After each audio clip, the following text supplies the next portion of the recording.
poor Zelensky and all that. It's like, oh my God. Where's that coming from, by the way? Because I read it's propaganda. That Trump wrongly said that he is a dictator, and or that he's gotten rid of democratic institutions in Ukraine. And listen, I mean, it's true. They haven't had elections. Right. And I love the excuse. Like, and then what's hilarious, people, well, they can't have elections because they have martial law, and under martial law, you can't have elections. Okay, that's true. But who declared martial law? The guy who would be running in the election, right? So it's like, I can't run. I can't run. My hands are tied by myself. And even though I have the key to my own handcuffs, I'm not going to use that key, because then what? And it's like, you can't hold an election in Ukraine. We don't have all of our territory. Well, the United States didn't have half of its territory in 1864, and we still ran an election. Not to mention, honestly, as Zelensky well knows, if he could snap his fingers and magically reunited, and it feels so good, and have all of Ukraine pre-2014 back, including Crimea, his chances would be worse, because the areas that Russia controls are anti-Zelensky, pro-Russian, pro-Putin. So, like, what's he talking about? Like, so he's worried about having an election, even in the part of the country where he has the best chance of winning. I'm saying the NPR, as well, wrongly says that he's a dictator, that he's that there aren't that's not a democracy. And they don't explain it. They just say, like, wrongly. Okay, why is it wrong? Tell us why it's wrong. Well, it's like, there's certain phrases that you hear completely. It's like it's never just the Russian invasion of Ukraine. It's the full scale invasion of Ukraine. Always full scale. I don't know. Has there ever been a 3/4 scale invasion? I mean, like, it was never, Iraq's full scale invasion of Kuwait. It was never. Right? Well, we had a half-scale invasion of Panama years ago. I remember that. That's kind of true. But we didn't say that. We just said an invasion is an invasion is an invasion. Yeah, I know. That's it. Yeah. And then there's the whole, like, well, Trump is wrong because he said that Ukraine started the war. Okay. Russia started the war because they invaded. Ukraine provoked the war because they wanted to join NATO. That's what happened. Let's get real. So, Yeah, but they didn't start it. I think that's what's that? I just said that. Russia started it. Ukraine provoked it. So it's a misnomer to say that they started it. Did they provoke? Well, Yeah, but we know, kind of like, it's schoolyard, right? Like, Scott started it. He said stuff about my mom. I had to punch him in the face. Well, it's sort of like in hockey or other sports where they have a fight. Usually the guy who throws the first punch doesn't get the penalty. It's the guy who retaliates, who gets, thrown out of the game. Listen, I also want to say, and I wish we hadn't waited this long to say it. Ted and I are not, I mean, I dislike Donald Trump on almost every level. But I have to take that big step backwards and evaluate what he's doing and what he seems to be trying to be doing. So, I mean, Ted touched on it at the beginning of the show, saying that we don't have Trump derangement syndrome. We don't, everything that's wrong in our lives is caused by Donald Trump.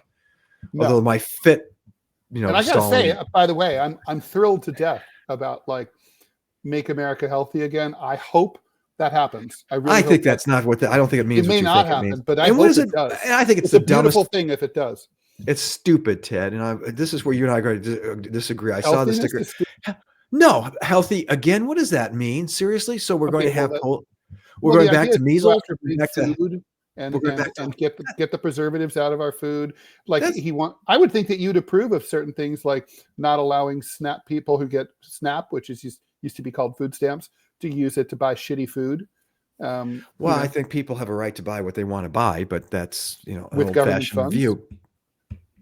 If it's should there be government funds? We can debate that. Uh-huh. Yeah, we're not going to go down that road. We today. can. Yeah, not today. No. We've already been on for 50 minutes.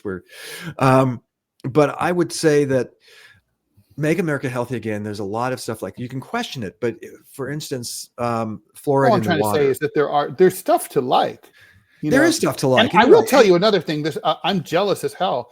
Man, I would love to see, like, a left-wing president or a liberal president or a Democratic president be as activist or half as active as Donald Trump. I mean, just think about like what a do-nothing someone like Obama or Biden was. I mean, each of those guys only has one major thing to point to. Biden has the infrastructure bill. I've given him credit for it. Obama has Obamacare, deeply flawed, but it's an accomplishment. That's it. I mean, Donald Trump is like, he's out to do everything. Yeah. No, and you and I as historic nerds look at this and go, wow. Yeah. Wow, this is it's exciting, right? It's exciting. It is exciting. And it's also, but what I am hearing is that because of the Doge stuff, a lot of people are getting hurt, and it seems to be unfocused. Totally. Yeah, like it's like, I mean, what you would want, let's say you're really this was the approach to go after government waste, and I'm not at all persuaded that tech douches can solve any problems, but like, but like that said, if they had brought in a team to each agency and each department, they should have shadowed them for like 6 months to study carefully, watch what they do, and then say, okay, suggest this department could go, this department could lose 25% of its staff or whatever. But they came in here. I mean, literally in less than a month, they're in a week, they're firing people willy-nilly and then having up to hire them back because they actually do stuff that people need. I mean, well, like the funniest story is the guys in charge of the nuclear arsenal who were laid off, and they went, wah, wah. Yeah, I mean, they don't really know what they really don't seem to know what they're doing. No, and I do understand, and I see the appeal of taking a sledgehammer to the bureaucracy. It's massive. Mm-hmm. It is beyond. I'm worried about the economic implications, though. I mean, the U.S. government hires a lot of people, and there's also a ripple effect. I mean, every government worker who gets laid off, who wears a suit to work. That's a suit that's not going to need to be dry cleaned anymore. That's a lunch that they're not going to take at the deli down the street. There's going to be an economic impact if they really fire a lot of people. And if you look at the jobs reports that are coming out, the job market is cooling somewhat. Last report, if I'm not mistaken, was about 133,000 new jobs created. Couple that with, and I'm no mathematician, Ted, but if you look at, they've laid off hundreds of thousands of federal workers so far. Well, that's a bigger number than 100,000. It's the impact on the economy, to your point, is going to be significant. And there's nothing in its place that these people can go and work at. So yeah, that's the thing, is unemployment is low, but hiring is not happening much. Private sector unemployment. So here's the thing: if you're a radical president, which this is, and by the way, that's a compliment from me. But if you're a radical president, it is. If you're a radical president, but the problem with being radical is that there's a big risk entailed. Anything that goes wrong, you own, and you're going to be blamed for. So if there's some government department, like, if let's just say, this coming summer, there's no TSA workers to screen your luggage, and there's huge lines at the airport, and people are missing their flights because of mass layoffs. And that's just an example. Or let's just say everybody's tax refund checks are not received in a timely manner, because the IRS is shorthanded. Or nobody can go to the national parks because there's not enough rangers, and they fired a lot of those forest rangers. Voters are going to get pissed. And it's going to be Trump and the Republican Party who are going to catch hell in the midterms next year. Well, and one last point I wanted to make, and no one's mentioned it, very few people have. Have you seen the official portraits for the president and the vice president? Yes, I have. You're on the computer. You can look it up real quickly. It's pretty easy to find. This time around, the official portrait of Donald Trump looks almost exactly like his mugshot. Mm-hmm. He's glowering at us. He's sternly staring at us. And it reminds me very much of Hitler's official portrait when he became chancellor. It's this kind of like scary uber lord. Similar angle. Yeah, like chin down, looking. And if you look at Trump's, it's a weird lighting too. It's a strange looking, and then you see it next to J.D. Vance's, which looks like it was taken at the photo thing at the mall. When it has, well, let's do the patriotic background. Okay, it's that that to me projects everything you need to know attitudinally about what we're in for. And we're only what? Are we even 3 months into this thing yet, Ted? God, it feels like it's only been a month. It's February 23rd. I know. And so like that brings us, and we do need to talk about this before we go. Is Trump planning to stay? Do you think it's a credible, I mean, he's being accused of wanting to stay a third term, and it's fair to ask since he keeps talking about it. So is he just trolling, or is he, or is this, I mean, we already talked about how this could happen. You know, I mean, yes, the most obvious is the Vance Trump ticket. Yeah, the Medvedev approach, right? Like, so you just have, or he could be like the power behind the throne, but I think he'd want to beat the throne. Yeah, he likes the throne. He likes the gold. He has a gold toilet. He loves gold. He loves thrones. Okay, right. And so, like, you know, I mean, and also, like I said, he has that motivation. He wants to stay judgment proof. That comes back to the point I made at the top of our which this was another huge fuck up that the Democrats made. Oh, massive! They cornered him. Sun Tzu always said, and Machiavelli said, do not corner your enemy. Allow your enemy a graceful exit. And you know that is not what the Democrats did. They cornered him. So he has to stay in office. Yes, and that unless they agree to drop all the charges, which they should, or whoever. The Democrats could say, if we win, we will pardon Donald Trump. Right. That would be wise. Biden refused to say that. Well, because they would have lost a huge amount of Democratic votes if they said that.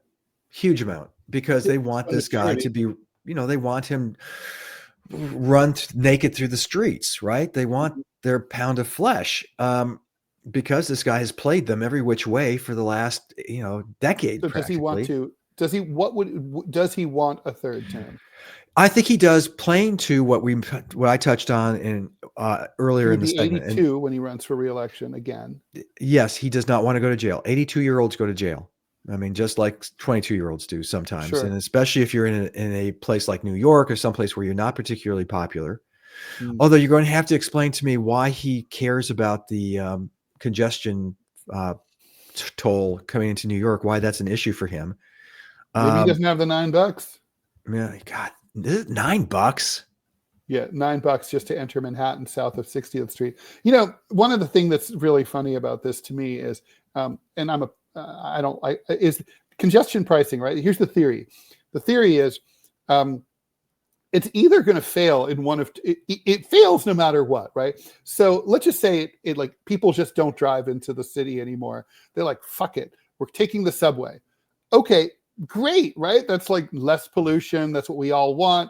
Well, then they don't raise any money because they don't collect any tolls. So, and then the subways stay really shitty because this whole idea was that this was going to finance the subways. And you're kidding. And improve the subways. Well, the subways would get worse because you'd have increased ridership and no extra money to expand the system and improve it. Or let's just say everyone's like, I can afford $9, no bigs, and they just drive in. Well, then the subway's looking awesome, but the subway's riding empty, and the streets are full of cars. I mean, the whole thing really. I mean, it really kind of doesn't make sense. It does. No, there's no kind of about it. It doesn't make sense. I'm just curious why Donald J. Trump, the president of the United States, gives a crap about something like that. And I think it's because he sees himself as a New Yorker. And It comes back to your question about the third term, Ted. He doesn't want to be tried. He doesn't want to be convicted. The Supreme Court's decision that the imperial presidency is indeed imperial and that you can't be tried and you're immune as your president of the United States. So yes, is this just blather?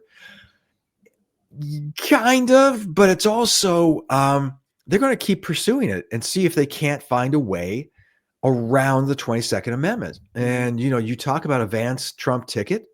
That could be the way they do it. They could find some other way. There are very clever people who like to futz with constitutional law. True.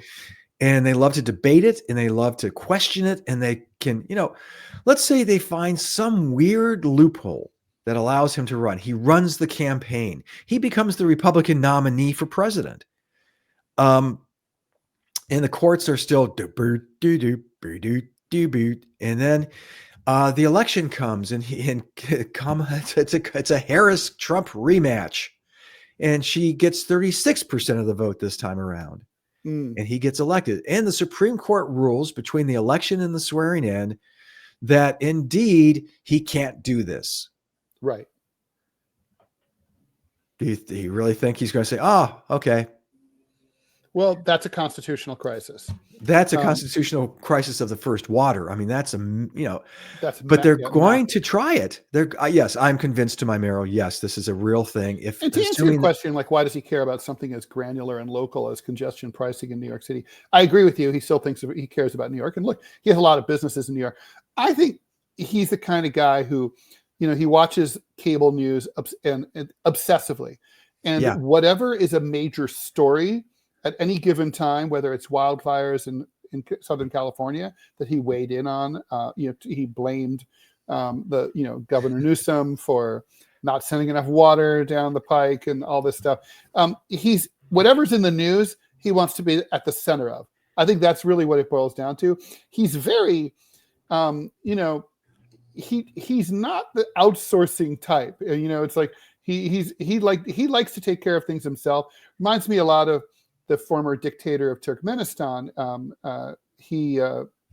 He was whose name went by the name Turkmenbashi, leader of all Turkmen, and he was into everything. This guy, he had like a no smoking law, a no pigeons law. He had and he even personally considered every college application in Turkmenistan. If you applied for college, your application crossed the president's desk.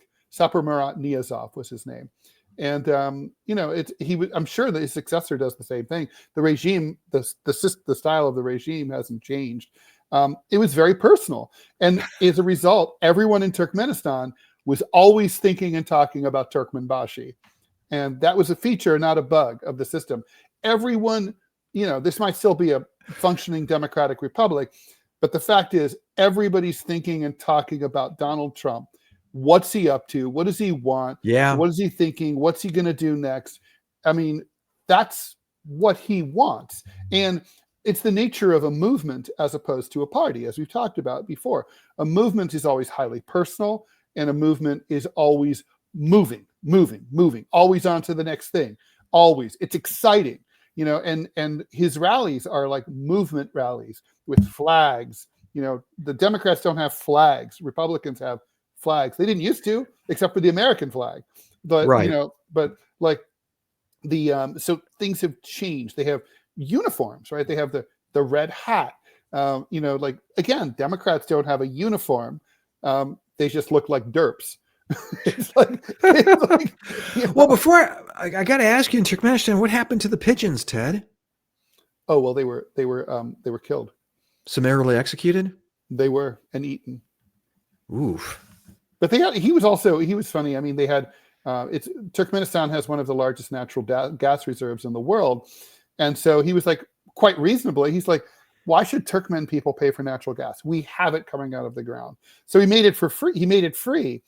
But the law of unintended consequences, people were like, well, they just leave their stoves on 24/7 rather than pay for matches.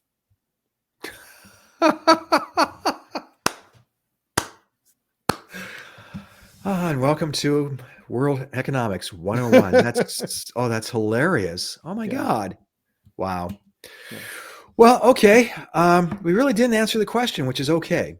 And we don't know the answer. I mean, I think we're just going to have to wait and see.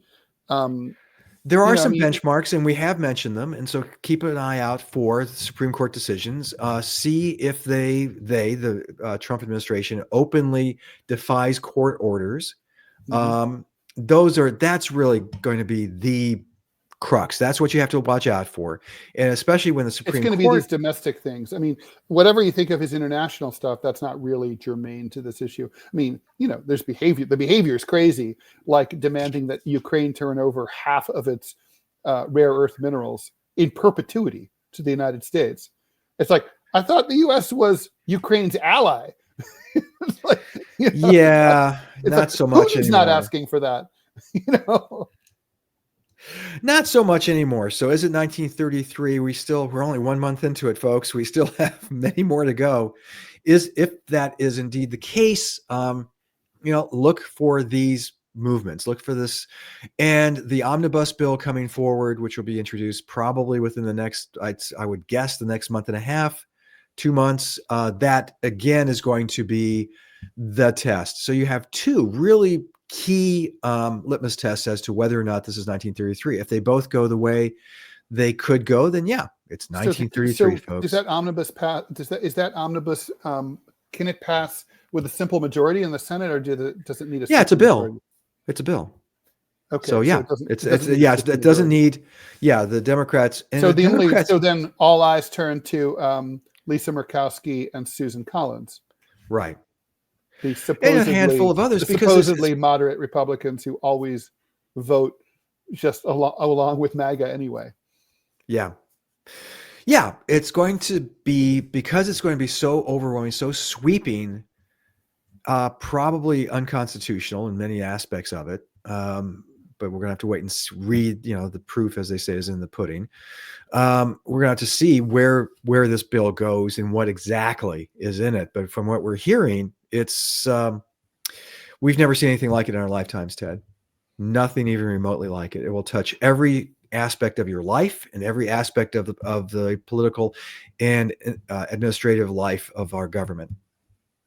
So yeah, I think stay that's tuned. A good place to end. All right, so bring us out and let's talk and sing and whatever. We'll do that. Here we go. Be joyful. All right. And everybody, read our cartoons and our other crap. All right. Yeah, go to gocomics.com. See Ted's work there, my work there. Center clip. See Scott's clips. Listen to mine. And your clips. And Ted and I both, they're short little podcasts, 30 seconds, no longer than 5 minutes. And I really do enjoy them. I really do. Because you can just get out there fast, unpolished. Although Ted apparently has trouble with the Friday, we have the winners and losers. And I take the time to make lists and stuff. And Ted hates that. That's because I don't think anyone loses. Everyone gets an achievement, a participation trophy. Everyone's a winner. All right. Bye, everyone. Bye. The wrong one. Again? There we go. Where do your allegiances lie, Ted? Have you no sense of decency? We need music. We need music. We should do music. We'll find music. All right. Music. Bye, everyone. Thanks for listening. Ciao. Keep it real, as the kids said back in 1990.